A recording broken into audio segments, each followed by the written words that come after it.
prensa local denuncia el arresto de un obispo que encomendó una misa a la iglesia perseguida por la dictadura de Daniel Ortega. En una carta al Papa León XIV, la Fraternidad San Pío X rechaza la decisión del Vaticano de declararlos cismáticos por ordenar obispos sin autorización de Roma y acusa al pontífice de darle piedras en lugar de pan. Un sacerdote experto en derecho canónico nos explica por qué es grave ordenar obispos sin autorización del Papa. A más de una semana de los terremotos en Venezuela, la Organización Mundial de la Salud advierte del riesgo de brote de enfermedades debido a la baja vacunación y precarias condiciones en los refugios. En Perú, tras proclamarse el triunfo de Keiko Fujimori en las elecciones presidenciales, inicia el proceso de transferencia con el gobierno saliente. El Papa León XIV felicita a los estadounidenses al celebrarse 250 años de la Declaración de la Independencia. Hola Natalie, terminando la semana. Así es, Eddie, qué gusto estar contigo y con nuestros televidentes, como siempre informando desde los estudios en Lima, Perú. Gracias por acompañarnos en EWTN Noticias, soy Eddie Rodríguez Morel. Bienvenidos, yo soy Natalie Paredes. Empezamos las noticias desde Nicaragua, donde lleva 3 días bajo arresto domiciliario un obispo crítico de la dictadura de Daniel Ortega. Se trata de Monseñor Abelardo Mata, obispo emérito de la diócesis de Estelí, quien acaba de cumplir 80 años. Según los medios locales, fue retenido por la policía cuando era atendido en una clínica un día después de haber celebrado una misa en la que pidió rezar por la iglesia perseguida en Nicaragua. No hay información pública sobre bajo qué cargos fue detenido el prelado. Monseñor Mata tenía prohibido por el gobierno viajar a Estelí y celebrar misa allí, según la investigadora Marta Patricia Molina en entrevista con Así Prensa. Según refiere el medio digital Mosaico CSI, es la segunda vez que la policía arresta al obispo Mata. El padre Nils de Jesús Hernández, sacerdote nicaragüense exiliado en Iowa, Estados Unidos, condena los actos atroces de la dictadura de Daniel Ortega y precisamente con el padre Nils entramos en conexión a esta hora. Padre Nils de Jesús Hernández, bienvenido a EWTN Noticias. Padre Nils, ¿cuál es la última información sobre la detención del obispo Abelardo Mata? Bueno, la información que yo tengo desde ayer es de que él está retenido. Unos dicen que es casa por cárcel, pero también puede haber la posibilidad de que él puede estar encarcelado. Digo estas dos cosas porque con la dictadura pueden haber posibilidades, pero también hay fuentes que pueden ser confiables, que sí puede estar en su casa. Padre, algunos medios informan que el prelado tenía prohibido ingresar a Estelí. Aún así, él lo hizo, ¿no? ¿Por qué se lo habían prohibido? ¿Usted tiene información al respecto? Bueno, tenemos que entender que Monseñor Mata ha sido una persona muy crítica del gobierno desde mucho más antes de su retiro. Él denunciaba los abusos que ellos cometían y él era bien frontal con el gobierno. Tenemos que entender que el nicaragüense es bien frontal cuando tiene que hacer una denuncia. Ese es el estilo de nosotros los nicaragüenses. La voz profética de la iglesia es bien frontal. Entonces, Monseñor era bien frontal con el gobierno y entonces así continuó. Él también tenía una cita con su cardiólogo el día siguiente. Él fue, dijo la misa en la parroquia del Calvario y entonces allí pidió por la iglesia perseguida, por unos sacerdotes y también por los obispos que están en el exilio. Habían allí gente infiltrada que grabaron todo y fueron inmediatamente lo reportaron, lo que le llamamos nosotros en Nicaragua comúnmente como los sapos. Entonces al siguiente día que él fue a su cita con su cardiólogo, saliendo de la clínica, ahí estaban ya la policía para arrestarlo. Hubo un padre que lo secuestraron también a un diácono en transición. Eh, Dicen de que lo liberaron. A Monseñor también lo habían liberado el lunes, pero lo volvieron a arrestar. ¿Por qué el gobierno se empecina tanto en perseguir a la Iglesia Católica, padre? Yo hablo como nicaragüense, yo conozco muy bien la realidad de Nicaragua. Es una iglesia profética. Denuncia cuando hay que denunciar y anuncia también, como siempre, y proféticamente. Entonces, los gobiernos le tienen miedo a la iglesia porque la iglesia, la gente misma va y les dice, está pasando esto. Entonces, si la gente confía en la voz de la iglesia. La iglesia tiene que decirlo.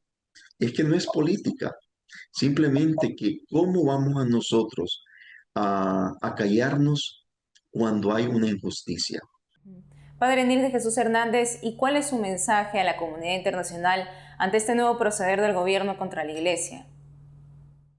Yo creo que es importante lo que ustedes están haciendo de dar a conocer esta realidad que está sucediendo con la iglesia en Nicaragua, porque Monseñor em- eh, Juan Abelardo Mata Guevara, retirado emérito de la diócesis de Estelí, representa la realidad de la iglesia perseguida en Nicaragua y el mensaje para los demás es de que por favor miren la realidad de Nicaragua.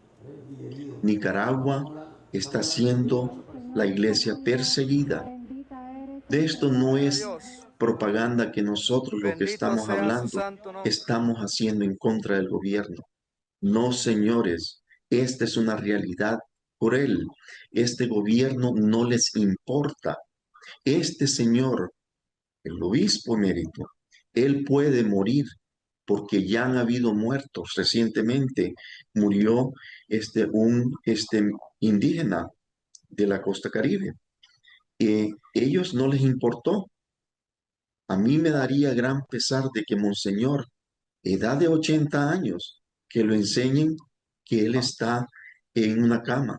Necesitamos que todos hagamos algo y seguiremos denunciando, porque yo no me voy a callar ante todo lo que está pasando en Nicaragua. Muchísimas gracias.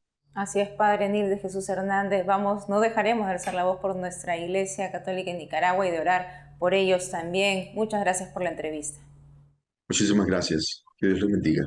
Llamó la atención al Vaticano. La Fraternidad Sacerdotal San Pío X calificó como objetivamente inválidas e injustas las sanciones del dicasterio para la doctrina de la fe, que los declaró cismáticos tras las recientes consagraciones episcopales sin mandato pontificio. En una carta al Papa León XIV, la Fraternidad subraya que recibe estas medidas sin espíritu de rebeldía ni amargura hacia el Santo Padre, a quien expresa respeto y filial obediencia. Además, añade, de ninguna manera pretendemos sustituirnos a la Iglesia y no tenemos otro propósito que permanecer fieles. La fraternidad asegura que no existe voluntad de ruptura con la Iglesia y reitera su disposición a mantener abierto el diálogo con la Santa Sede. La carta concluye pidiendo al Papa que, si le es posible, pese a la decisión reciente, continúe bendiciéndolos como a sus hijos, asegurando que su vínculo con la Iglesia no ha cambiado y no cambiará, y confiándose finalmente a la divina providencia. Para comprender el alcance canónico de este hecho y sus consecuencias para la vida de la Iglesia, nuestro corresponsal Javier Romero entrevistó a un sacerdote especialista en Derecho Canónico de la Universidad de la Santa Cruz en Roma. Veamos. Ordenar obispos sin la aprobación del Papa no es una cuestión menor.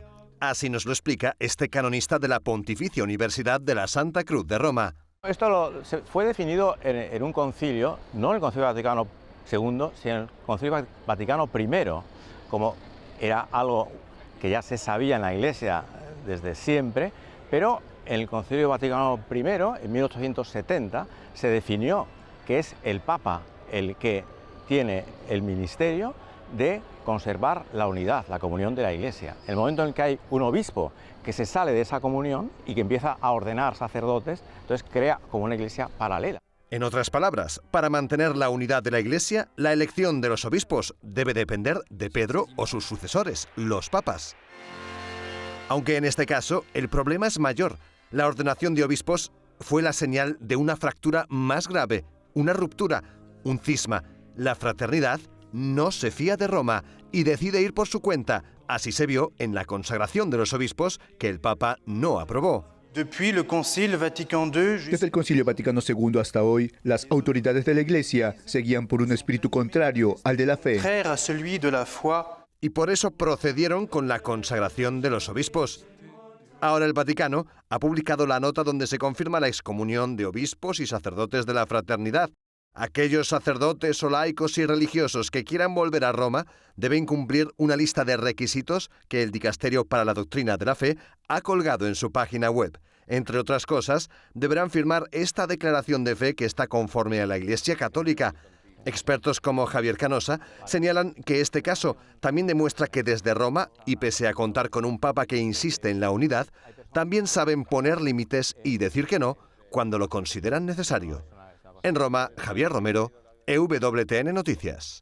A 9 días de los 2 sismos en Venezuela, la Organización Mundial de la Salud informó que aumenta el riesgo de que se produzcan brotes de enfermedades por la baja cobertura de vacunación, las dificultades para garantizar el acceso a agua potable y el hacinamiento en los refugios para los damnificados. Trabajadores humanitarios afirman que las consecuencias de los terremotos se han convertido en una grave crisis sanitaria que, de no controlarse rápidamente, se cobrará más vidas en los próximos días y semanas. Según el gobierno, los terremotos dañaron 38 hospitales en todo el país. Hasta este jueves, la cifra de muertos alcanzó al menos 2.595 y más de 12.000 heridos, según la presidenta encargada Delcy Rodríguez, quien además rechazó que la respuesta del gobierno haya sido lenta y negó las acusaciones de que la deficiente construcción de viviendas sociales agravó el desastre. Mientras, los equipos de rescate continúan buscando más vidas dentro de los escombros, aunque cada vez son más escasas las posibilidades, informa Associated Press. El puerto de La Guaira, epicentro de la catástrofe, se ha convertido en una morgue para cadáveres no identificados. Ahora entramos en contacto con nuestro corresponsal en Lima, Abel Camasca, quien tiene la última información sobre el proceso de asunción del mandato de la presidenta electa Keiko Fujimori. ¿En qué lugar te encuentras, Abel? Me encuentro en el local del Partido Fuerza Popular de Keiko Fujimori, donde la presidenta electa ha recibido los resultados oficiales del Jurado Nacional de Elecciones, que la declaran como futura presidenta del Perú. Justamente hasta aquí han llegado varios simpatizantes a brindarle su apoyo y a expresar también su alegría. A través de redes sociales, Keiko Fujimori también ha manifestado que se vienen tiempos de cambio. Exactamente, ha dicho que empieza una nueva etapa, la asumimos con responsabilidad, humildad y un profundo sentido del deber. Cada día de este proceso de transición es una oportunidad para escuchar, dialogar y llegar preparados al inicio del nuevo gobierno. ¿Y cuándo inicia su mandato? Se espera que para el 15 de julio ella reciba las credenciales de parte del Jurado Nacional de Elecciones, las cuales le otorgan su calidad oficial de presidente de la Nación por parte del máximo tribunal electoral. El 28 de julio iniciará su mandato para el periodo 2026-2031, pero ya se vienen realizando encuentros cruciales con diversas agrupaciones políticas para la conformación de alianzas y equipos de trabajo. La proclama de resultados este día también es fundamental para iniciar el proceso de transferencia de la gestión gubernamental saliente, saber en qué estado dejan las cosas y así implementar su plan de trabajo, dentro de lo cual ya ha dicho que pondrá mayor atención a la emergencia venidera como el fenómeno del Niño, por el cual el Perú afrontaría crisis de lluvias con pronóstico de graves daños que se pueden evitar con las previsiones y decisiones correspondientes. Por otro lado, Keiko Fujimori cerraría su mandato este año con una visita muy especial, como es la llegada del Papa León XIV, para lo cual también ha de prepararse. Hay que decir que durante su campaña ella se ha mostrado muy católica. En el marco justamente de la fiesta de San Pedro y San Pablo, una de sus hijas recibió el sacramento de la confirmación. En estos días, incluso hoy, se han acercado diversas personas también acá al partido para hacerle llegar algunas solicitudes de ayuda para casos humanos. Se espera que pronto Keiko Fujimori anuncie quienes conformarán su gabinete ministerial. Gracias a él por la información. Adelante ustedes.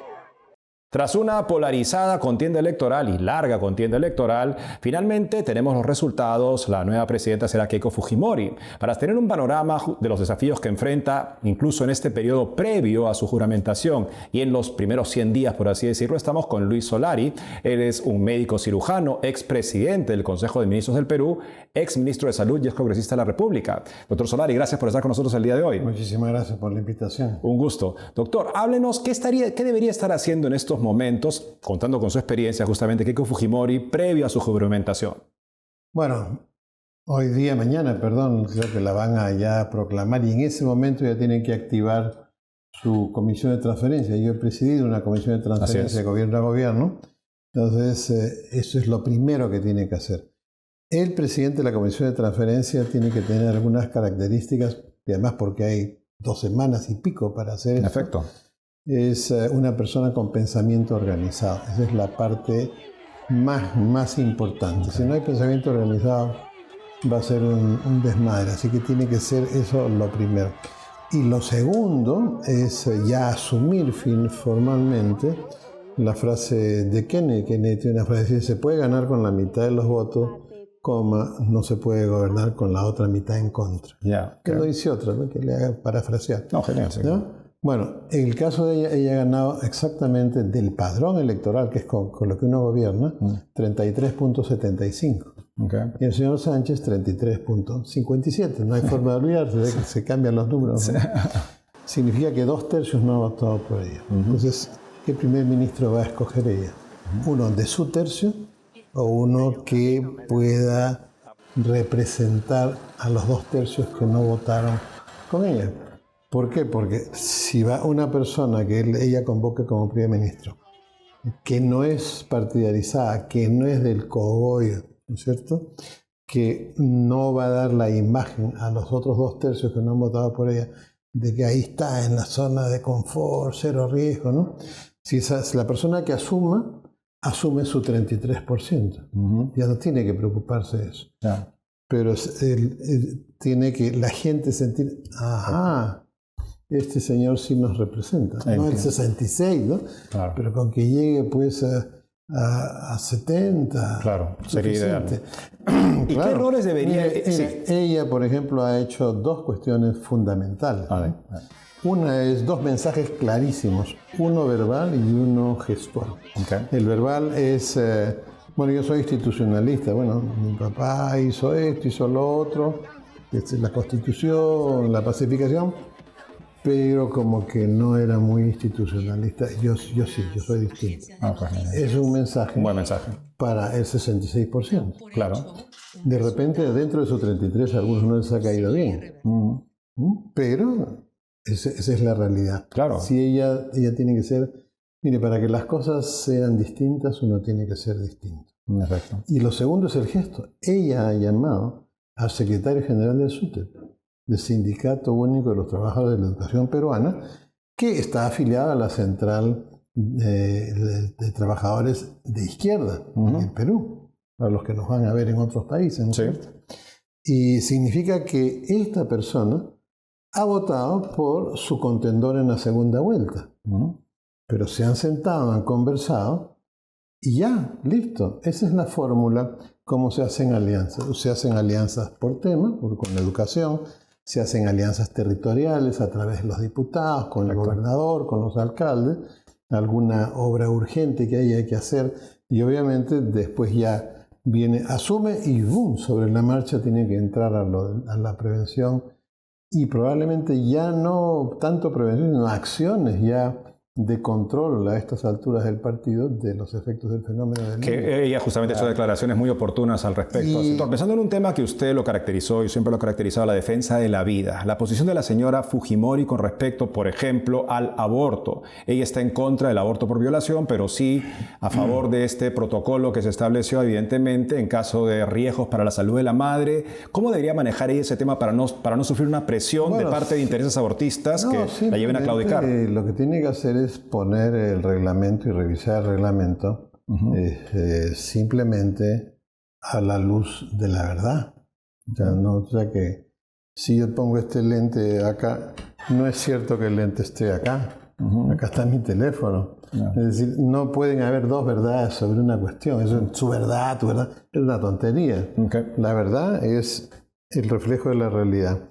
Entonces ella lo que tiene que hacer es poner este famoso reglamento que está hecho por resolución ministerial, lo cual significa que los organismos pueden capturar el Ministerio de Salud y hacer lo que le da la gana, porque es una resolución ministerial y como el Congreso no hace control político, los congresos en América Latina no hacen control político. Prácticamente se subastan al martillo con el poder de turno. Vamos a ver, esperemos que no pase eso acá, porque la gente mira eso y dice, ¡oh! Repartijan nomás. Entonces simplemente hay que poner en contexto y en la realidad el reglamento para que esté ahí. Me parece muy bien que ella tenga una posición definida de que no se puede pues condenar al inocente, ¿no? En efecto. Lo que hay que condenar es al violador. Sí. Y tener casas de acogida, porque las familias lamentablemente a veces son muy duras con una gestante que tiene un embarazo inesperado. Sí.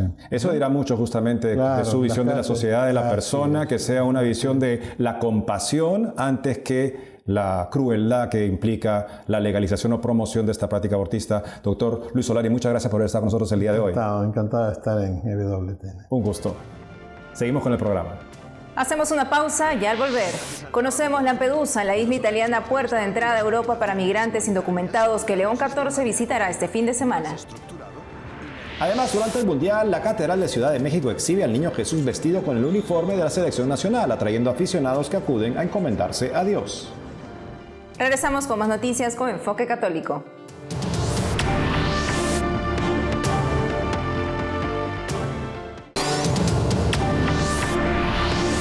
Esta mañana el Papa León XIV envió una carta de felicitación a todos los estadounidenses con sus saludos desde el corazón por el 250 aniversario de la firma de la Declaración de la Independencia. El Santo Padre, nacido en Estados Unidos, destaca que este acontecimiento marca el momento decisivo en la historia de su país, el cual un 4 de julio de 1776 dio una voz perdurable a los ideales de libertad, igualdad y búsqueda de la felicidad, justicia y autogobierno democrático. En Washington, D.C., esta semana la Explanada Nacional se ha convertido en el escenario de una celebración de la fiesta nacional. Nuestra corresponsal Paola Flynn amplía. Desfiles, barbacoas, comidas familiares al aire libre y espectáculos de fuegos artificiales por la noche suelen marcar las celebraciones del 4 de julio en Estados Unidos. Este año serán especiales al cumplirse 250 años del nacimiento de esta nación, 2 siglos y medio desde que las 13 colonias anunciaron su separación del Imperio Británico con la Declaración de Independencia, adoptada por el Congreso Continental el 4 de julio de 1776. Hoy, 250 años después, la capital estadounidense celebra esta fecha por todo lo alto, especialmente en la Feria de los Estados de la Explanada Nacional, donde latinoamericanos, sus descendientes, ciudadanos estadounidenses y residentes locales se reúnen para conmemorar este histórico aniversario. Yo creo que quieren dar a conocer lo que es Estados Unidos, lo que significa la cultura de Estados Unidos, y que la gente tenga una idea más de cómo vive, ¿no? un ciudadano y cómo es aquí la cultura.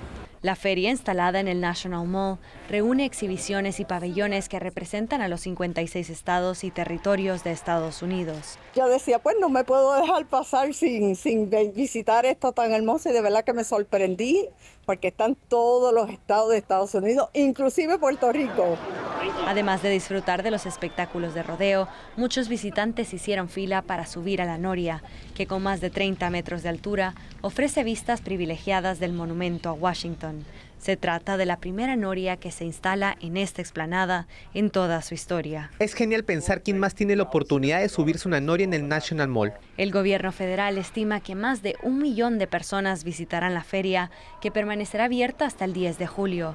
Muchos aseguran que celebran este aniversario con la convicción de que forman una nación bajo Dios, tal y como lo recita el juramento de lealtad de Estados Unidos. Nuestra nación se fundó sobre la fe y la Biblia. Si nos fijamos en nuestros padres fundadores, en la Constitución y en nuestra Declaración de Independencia, veremos que invocan a Dios en numerosas ocasiones. La emblemática imagen de George Washington de rodillas rezando en Valley Forge. Por eso este es un país único en el que celebramos la fe y permitimos que las personas disfruten de libertad religiosa, sea cual sea su credo. La noche del 4 de julio, fuegos artificiales iluminarán el cielo de la capital y miles de personas se reunirán aquí en la Explanada Nacional para celebrar los ideales de libertad y justicia que han formado esta nación por 250 años. En Washington, D.C., Paola Flynn, EWTN Noticias. Este fin de semana, el Papa León XIV realizará un nuevo viaje apostólico, aunque esta vez permanecerá en Italia. Viajará a la isla de Lampedusa, en el Mediterráneo Central, informa nuestro corresponsal Javier Romero. La visita del Papa tendrá lugar casi 13 años después del viaje que el Papa Francisco realizó allí en 2013, como respuesta a la tragedia ocurrida apenas unas semanas antes. Lampedusa se encuentra entre Sicilia y el norte de África. Una embarcación neumática que transportaba migrantes y refugiados había naufragado en la zona. Sentí que debía venir hoy aquí a rezar, a realizar un gesto de cercanía, pero también a despertar nuestras conciencias para que lo sucedido no vuelva a repetirse. Por favor, que no vuelva a ocurrir. No se repita, por favor. Cuando el Papa León vaya a la isla este sábado encontrará una situación diferente.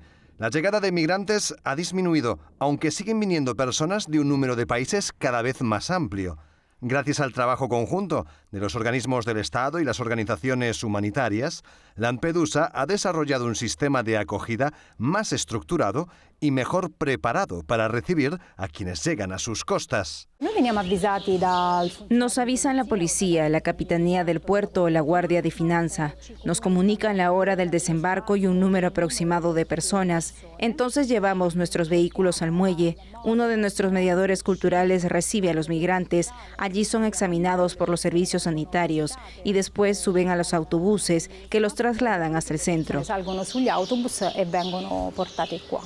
En el centro de todo este trabajo está el respeto por la dignidad de cada migrante. Queremos que todas las personas que entran aquí reciban el mismo trato y se sientan acogidas con dignidad y humanidad. Ese es, de hecho, nuestro principio fundamental.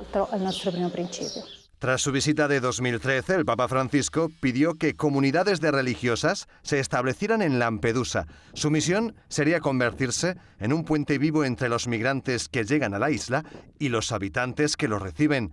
Aquel llamamiento fue acogido con entusiasmo. Era un sueño que llevaba mucho tiempo en mi corazón. Poder compartir parte de mi vida con los migrantes y permanecer atenta a lo que sucede a mi alrededor.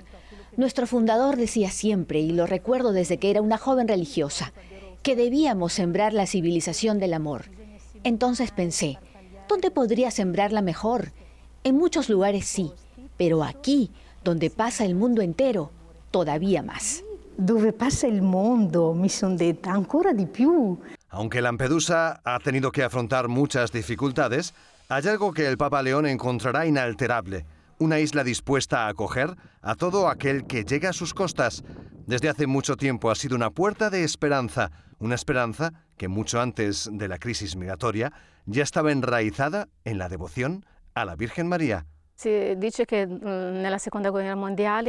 cuenta que durante la Segunda Guerra Mundial la isla fue bombardeada. Tanto el santuario como prácticamente toda Lampedusa quedaron destruidos. Sin embargo, la imagen de la Virgen permaneció intacta y ningún habitante resultó herido. Por eso la llamaron la Virgen de Porto Salvo y la proclamaron patrona de la isla, porque salvó tanto a Lampedusa como a su población.